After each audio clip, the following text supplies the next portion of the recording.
Alors, nous nous retrouvons pour une autre vidéo sur le sens de l'histoire, dans laquelle nous allons parler de Karl Marx, dont je vous ai mis ici un célèbre portrait, parce que Karl Marx, il faut bien le dire, est un des principaux promoteurs de la notion de sens de l'histoire à l'époque moderne, mais dans un contexte complètement laïcisé. Enfin, complètement, c'est quelque chose qu'on peut discuter. Donc, on est toujours dans le grand 2, la notion de sens de l'histoire, un dangereux outil idéologique. Oui, on peut se poser la question, est-ce que la notion de sens de l'histoire peut échapper à son contexte théologique d'origine? Est-ce que, en fait, c'est simplement bah, voilà, une sorte de superstition tirée de la religion chrétienne? Non, en fait, on peut aussi, je veux dire, croire dans l'histoire sans forcément croire en Dieu. Je crois que notamment, bon, voilà, c'est évidemment le cas de Karl Marx, et fait, philosophie de l'histoire, bon, qui a peut-être certaines dettes, qui emprunte certains traits peut-être à l'origine théologique du concept de finalité de l'histoire, du sens de l'histoire, mais que lui a vraiment s'est efforcé de concevoir d'un point de vue rigoureusement athée. Hein. Alors, donc c'est pour ça que je propose cette idée, de laïciser le sens de l'histoire. Est-ce que la notion de sens de l'histoire peut avoir donc un sens en dehors du contexte théologique dans lequel elle est née? Alors, dans un contexte théologique, le sens de l'histoire est transcendant. Transcendant, c'est-à-dire qu'il dépasse les forces des hommes. Ce ne sont pas, il dépasse même ce monde-ci. Hein. Il fait appel à une transcendance, à Dieu, donc un être extérieur à la nature, extérieur à l'humanité, hein, qui serait le grand chef d'orchestre, voilà, la providence qui concevrait l'histoire, voilà, à l'œuvre parmi les hommes. Maintenant, dans un contexte athée, est-ce qu'on peut envisager un sens de l'histoire donc qui ne serait plus transcendant, mais qui serait immanent? Immanent, c'est-à-dire qui, comment dire, ne viendrait pas d'un ailleurs, ne viendrait pas d'un arrière-monde, pour parler comme Nietzsche, ne viendrait pas, voilà, d'un être qui vivrait au-delà du monde, enfin, qui est un être qui existerait au-delà du monde. Hein. Mais est-ce que, en somme, le sens de l'histoire humaine pourrait être entre les mains de l'humanité elle-même, hein, immanente aux mains, enfin, à l'humanité elle-même? C'est la proposition que fait Marx. Marx qui croit vraiment dans le soir. Pourquoi? Parce que il observe à l'œuvre dans l'histoire humaine des structures qui, selon lui, sont toujours les mêmes. Et cette structure, c'est bah, tout simplement ce qu'on appelle la lutte des classes. Depuis euh, l'histoire, depuis l'origine. Attendez, il faut que je retrouve la citation exacte. Oui, ça, c'est un recueil d'œuvres, certaines œuvres philosophiques de Karl Marx. La première page du manifeste du Parti communiste en 1848 est extrêmement fameuse, donc c'est pour ça que je voulais vous la lire. Euh, L'histoire de toute société jusqu'à nos jours, c'est l'histoire de la lutte des classes. Hommes libres et esclaves, patriciens et plébéiens, barons et serfs, maîtres de jurande et compagnons, en un mot, oppresseurs et opprimés se sont trouvés en constante opposition. Ils ont mené une lutte sans répit, tantôt cachée, tantôt ouverte, une guerre qui chaque fois finissait soit par une transformation révolutionnaire de la société tout entière, soit par la ruine commune des classes en lutte. Alors, d'après Marx, cette structure de l'histoire, cette structure en fait sociale de l'histoire, on la trouve tout au long des épisodes de notre histoire, et il y a en fait une dynamique propre. Alors, vous voyez ici que c'est l'héritage en fait, je ne sais pas si vous vous souvenez, de la lutte du maître et de l'esclave chez Hegel que Marx a transposé ici dans sa lecture de l'histoire. C'est-à-dire qu'en fait, à chaque époque, on voit des antagonismes sociaux, et ce sont ces antagonismes qui à chaque fois en fait conduisent des époques à leur apogée et les conduisent finalement à leur perte, à leur fin. Bon. Et donc, d'après Marx, cette structuration de l'histoire en antagonisme, en lutte des classes, donc, euh, a toujours été présente, mais à l'époque moderne, cette structuration est de plus en plus accentuée. C'est-à-dire que dans les époques précédentes, on a toujours trouvé une multitude de classes intermédiaires entre oppresseurs et opprimés, entre donc ceux qui doivent travailler pour vivre, n'ayant pas de patrimoine sur lequel vivre, et ceux qui n'ont pas besoin de travailler, ayant en fait suffisamment de biens pour faire travailler des autres à leur place, hein, et gagner ainsi le pain de leur jour. Alors, on a toujours eu, donc, d'après Marx, ces deux polarités à l'intérieur des sociétés humaines, ces deux polarités en lutte qui dessinaient en fait l'histoire de chaque époque. La particularité de l'époque moderne, d'après Marx, c'est que cette polarisation s'est particulièrement accentuée. C'est-à-dire qu'en fait, les classes intermédiaires se sont effondrées, hein, d'après Marx, à l'époque où il écrit. Et donc, en fait, il voit cette polarisation s'accentuer de plus en plus, se dessiner de façon de plus en plus claire, jusqu'à, d'après lui, l'inévitable arrivée survenue d'une révolution, hein, puisque finalement, dans une révolution, cette fois définitive, hein, entre prolétaires et bourgeois, c'est-à-dire que les classes qui tenaient le milieu entre ces deux extrêmes, entre des prolétaires, donc qui ne faisaient absolument rien, et qui donc n'ont pas d'autre choix que de vendre leur temps, leur vie pour survivre, et de l'autre côté des bourgeois qui possèdent et qui par conséquent peuvent se permettre de faire travailler les autres pour eux ne pas avoir à travailler, cette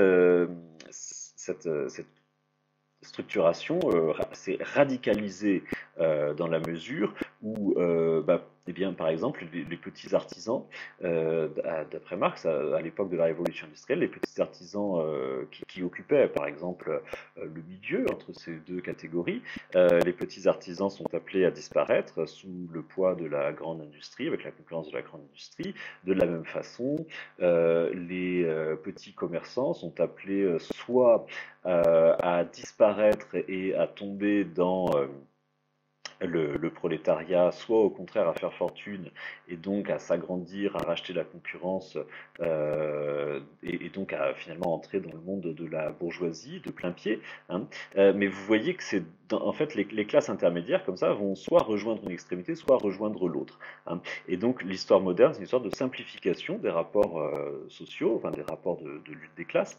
Et oui, ce que je disais sur les petits commerçants, c'est le sujet, vous savez, Au bonheur des dames de Zola, par exemple, hein, où Zola observe bien que le petit commerce du temps de la Révolution industrielle est en train de s'effondrer pour tomber en fait dans l'escarcelle de ce qui deviendra en fait les grands groupes. En l'occurrence, à l'époque, ce sont les grands magasins parisiens sur les grands boulevards, hein, et qui sont en train d'absorber complètement toute la petite concurrence, le commerce de détail, hein, qui sombre en fait. Et donc après, soit les commerçants sombrent dans la misère et donc voilà, iront travailler d'une façon ou d'une autre à l'usine, enfin perdront leur indépendance, hein, ou alors dans la domesticité, enfin bref, ils vont tomber dans le prolétariat, et soit, deuxième option, ils vont faire comme Octave Mouret, le héros du Bonheur des Dames, ils vont en fait phagocyter tous les autres et devenir le gros poisson qui a mangé tous les petits. Bon, alors, voilà, d'après Marx, en fait, voilà, ce qu'il voit, c'est cette structuration sociale qui est en train de se simplifier sous ses yeux, et d'après lui, bon, bah, c'est le signe qu'il y a bien une dynamique euh, irrépressible dans l'histoire sociale, et cette dynamique, en fait, c'est une dynamique de conflit, une dynamique de lutte, hein. C'est-à-dire que finalement, voilà, la lutte finale des classes entre elles est, selon Marx, absolument inévitable. Il le voit aussi quand il observe le sort des ouvriers de son temps qui survivent dans une misère telle qu'on ne peut pas imaginer que leur situation dure ainsi éternellement sans qu'ils ne finissent par se révolter. Voilà. Donc, la lutte des classes, c'est un schéma qu'on ne peut pas éviter, qui est absolument incontournable, enfin nécessaire dans l'histoire sociale, hein. Et de même, d'ailleurs, j'avais également évoqué cela dans le cours sur la technique, hein. Quand on étudie en fait la suite des inventions techniques dans l'humanité, on s'aperçoit que chaque invention technique, en fait, constitue un monde à elle toute seule, hein. C'est-à-dire que l'invention d'une technique précise a pour conséquence, a pour corollaire, l'inévitable structuration sociale qui lui correspond, hein. Et je vous avais fait remarquer que, par exemple, voilà, selon lui, en fait, l'invention de la machine à vapeur a fatalement pour conséquence la constitution d'une société de classe avec des bourgeois et des prolétaires. Hein. C'est-à-dire qu'en fait, il y a une dynamique qui est propre à l'histoire, une dynamique qui est immanente à l'histoire, hein, et qui précipite en fait des progrès, des constructions, des destructions, enfin bref, toute une structuration sociale en fait qui obéit à une logique, en l'occurrence technique et économique, hein, technico-économique, qui, d'une certaine façon, se déroule d'elle-même, quoi. Hein. Euh, Bon, alors, selon cette perspective, d'après Marx, en fait, il y a donc une force qui pousse à un affrontement final et donc à un affrontement révolutionnaire, hein, des classes et même à la progression vers une société sans classe au final, à une société nouvelle qui émergera de la révolution inévitable, hein, des prolétaires contre les bourgeois. Bon, alors. euh, Ici, on se dit, mais en fait, on est donc dans un usage laïcisé, hein, du sens de l'histoire. Il y a un sens de l'histoire. Hein. Euh, et ce que je voudrais faire remarquer, c'est que le fait d'avoir laïcisé le sens de l'histoire ne l'a pas pour autant absous. Je veux dire par là que le fait d'avoir supprimé Dieu dans ce schéma ne rend pas ce schéma moins dangereux. On pourrait se dire, bon, bah voilà, le problème en fait, c'est d'avoir mis Dieu dans ce jeu, parce qu'avec Dieu, on ne discute pas, on ne peut pas discuter. Et voilà, si un fanatique se présente à moi en disant, bah voilà, je représente la providence, je représente la main de Dieu, je suis la croisade du bien contre je sais pas, les hérétiques, les démons, les djihadistes, enfin, j'en sais rien. Bon, bon, effectivement, il y a pas lieu de discuter, et la seule issue, c'est la violence, parce que face à quelqu'un qui se réclame de Dieu, il n'y a aucune justification, enfin, quelqu'un qui se réclame de Dieu, pardon, n'a pas le sentiment d'avoir des justifications à donner de lui-même. Hein. Tuez-les tous et Dieu reconnaîtra les siens. Donc, que se passe-t-il si on supprime Dieu? Est-ce que cela change vraiment quelque chose? Au fond, non. Au fond, non, parce que si on se met du côté du fleuve de l'histoire, bon, en disant voilà, nous sommes la révolution et nous représentons le progrès inévitable, la marche inévitable des prolétaires vers la liberté, en fait, cela ne change rien à l'explication théologique. Enfin, je veux dire par là que ce schéma de réflexion donne également tous les droits et légitime toutes les violences. Hein. C'est ça le problème en fait voilà, vraiment de toutes les philosophies de l'histoire, enfin beaucoup de philosophies de l'histoire, c'est de légitimer la violence, de déresponsabiliser les hommes, hein, en somme, puisqu'il y a un cours nécessaire de l'histoire, tous ceux qui s'y opposent finiront de toute façon éliminés. Donc, si vous êtes la main de la révolution, eh bien, votre destin historique, c'est d'éliminer tous les retardataires, pardon, tous les contre-révolutionnaires, tous les réactionnaires, enfin bref, toutes les pièces qui font obstacle au cours de la révolution, au cours du progrès de l'histoire. C'est-à-dire qu'en fait, toutes les révolutions d'inspiration communiste qui ont été initiées dans le monde ont débouché en fait systématiquement sur le même schéma, une avant-garde révolutionnaire qui représente donc le progrès de l'histoire, le sens de l'histoire, et qui emporte sans scrupule tous ceux qui s'opposent à elle au nom du progrès de l'histoire, au nom du sens de l'histoire. C'est-à-dire que si effectivement, comme dit Marx, il y a un sens nécessaire de l'histoire, alors dans ce cas-là, tous ceux qui s'y opposent sont bons pour être éliminés, hein, supprimés, puisque il n'y a pas lieu de s'opposer au sens de l'histoire. Et c'est ainsi que, bon, évidemment, en Union soviétique, cette pensée a fait des ravages terribles, puisque donc tous les opposants ont été passés de vie à trépas au nom en fait du progrès de l'histoire. Et ce qui est au fond extrêmement paradoxal, enfin même inacceptable, hein, c'est de voir que la croyance dans le progrès de l'humanité, la croyance dans le progrès de l'histoire, est ce qui a justifié en fait le goulag, le système de concentration des opposants, de déportation, de concentration, enfin bref, en fait le meurtre de masse, hein, érigé en progrès de l'histoire en Union soviétique. Voilà. Alors, on pourrait ajouter qu'il y a d'autres parallèles troublants, hein, entre donc l'usage laïque entre guillemets du sens de l'histoire et son origine théologique. Je ne prendrai qu'un seul exemple, c'est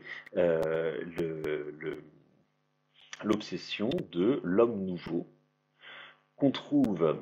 Alors, l'homme nouveau, c'est une expression extrêmement troublant. C'est l'expression qui appartient aussi bien à la langue de Saint Paul qu'à la langue de Staline. C'est-à-dire que Saint Paul en appelle toujours à l'homme nouveau, l'homme qui sera régénéré par la foi chrétienne, hein, qui se purifiera des erreurs et des péchés du paganisme et du judaïsme. Et Staline, pour sa part, voit un homme nouveau, alors bon, qui est différent, c'est l'homme nouveau soviétique, mais qui lui aussi enterrera, enfin jettera la dernière pelletée de terre sur les décombres de la société bourgeoise appartenant au passé. Donc en fait, si vous voulez, dans les deux cas, le projet de renouveler l'homme, de transformer l'homme, avec la bénédiction du sens de l'histoire, bénédiction théologique chez le premier, bénédiction laïque chez le second, cette obsession de renouveler l'humanité, en fait, c'est ce qui autorise en fait les pires massacres, les pires, dans un cas comme dans l'autre, hein, qu'on soit croyant ou qu'on soit athée, les pires massacres, puisque au nom de l'homme nouveau, on va se donner le droit de supprimer les hommes anciens, ceux qui appartiennent à l'ancien monde. Hein. Voilà. Donc vous voyez que dans son usage même athée, cette notion demeure en fait un instrument idéologique extrêmement dangereux qui va en fait servir les pouvoirs en autorisant la suppression de tous ses opposants et donc en déresponsabilisant les auteurs véritables des purges politiques, par exemple, hein, ou enfin bref de la violence révolutionnaire en général. Voilà.